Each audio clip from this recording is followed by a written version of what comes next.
Ce plan, on n'est pas complètement en phase, parce que pour nous, il y a bien plus que de la com derrière. Il y a une vraie volonté. Il ne faut pas oublier que, comme on le disait tout à l'heure, la Chine n'existait pas en 2001, d'un point de vue économique. Elle n'existait pas. Rien des exportations mondiales, les chinoises devaient représenter 2% des exportations. Les exportations chinoises devaient représenter 2% des exportations mondiales. On doit être à 13% aujourd'hui. Entre 25 et 30% de la production manufacturière mondiale est faite en Chine aujourd'hui, alors qu'on était proche de zéro à l'époque. Donc, il faut avoir en tête que les phénomènes de délocalisation, de migration des entreprises, ça existe. Ça a été le cas à l'époque. Mais pourquoi ça a été le cas? C'est pour ça que je ne souscris pas au fait qu'il n'est pas possible de faire revenir des outils de production aux États-Unis. Ce n'est pas possible. J'ai dit que ça se fait sur un temps long. Oui. Et que les élections, ce n'est pas dans un temps long. Oui, mais les élections, c'est tous les 5 ans. Mais la raison pour laquelle la Chine a réussi, ce n'est pas... À l'époque, vous savez, les délocalisations, en fait, le moteur qu'on vous dit souvent, c'est qu'ils ont délocalisé tout simplement pour bénéficier de coûts de production plus faibles. Sauf que si ça suffisait pour provoquer un énorme phénomène de délocalisation, ça se saurait. Aujourd'hui, les entreprises ne seraient plus en Chine, mais à Madagascar. Or, ce n'est pas le cas. Et c'est là où c'est intéressant. Pourquoi les Chinois ont réussi à l'époque en termes économiques et ont généré cet énorme phénomène de délocalisation qu'on n'avait pas vu peut-être depuis un siècle? Parce qu'ils ont offert un coût de production faible, mais surtout la promesse que ça allait durer pendant longtemps. Et c'est là où Trump réussira ou non à faire relocaliser son outil de production. Il est clair, comme tu l'évoques jusque-là, si c'est de la com, Apple ne considérera même pas le fait de faire revenir en fait, des outils de production sur le territoire, mais s'il l'affirme et qu'on comprend que cette dynamique-là, elle s'inscrit dans le long terme, et c'est un vrai objectif de politique générale, alors les entreprises qui ne sont ni morales ni immorales, qui sont amorales, ce sont des coquilles qui ont la moralité de leur gouvernance, considéreront à nouveau l'importance finalement de produire dans un lieu si on veut y vendre. Parce qu'on a beau dire, les entreprises vont... Aujourd'hui, on a explosé la chaîne de production des produits, en faisant produire en fait, dans des pays à bas coût, mais le consommateur final reste, bon an, mal an, aux mêmes endroits. Donc avec des pays à fort pouvoir d'achat, et les États-Unis, aujourd'hui, restent le premier marché.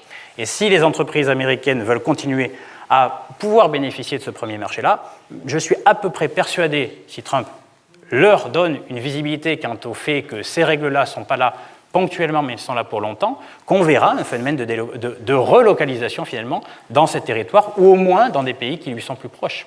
Donc, il faut faire attention, premièrement, sur cette capacité à relocaliser. Deuxièmement, sur les rapports de force. C'est bien beau, mais on le voit. Là, on a 260 milliards de produits taxés maintenant, de produits importés de Chine qui sont taxés. La réponse des Chinois automatique, c'est au mois de juillet, eh bien, vous en faites 50, on en fait 50. C'est-à-dire que moi aussi, je vais vous taxer 50 milliards des biens importés en provenance des États-Unis. Là, les États-Unis font 200 milliards, ils font combien les Chinois? Ils font 60. Pourquoi? Parce qu'au total, ils importent 130 milliards de dollars. Alors que les Américains importent entre 5 et 600 milliards de dollars de produits chinois. Vous voyez, deux poids, deux mesures. Donc à un moment donné, ils ont beau dire « je vais réagir », sauf qu'ils n'ont plus de balles dans le barillet. Et donc, véritablement, ça c'est un point de vue fondamental. C'est où se situe aujourd'hui le rapport de force. Ça fait une dizaine d'années qu'on dit « les États-Unis déclinent ».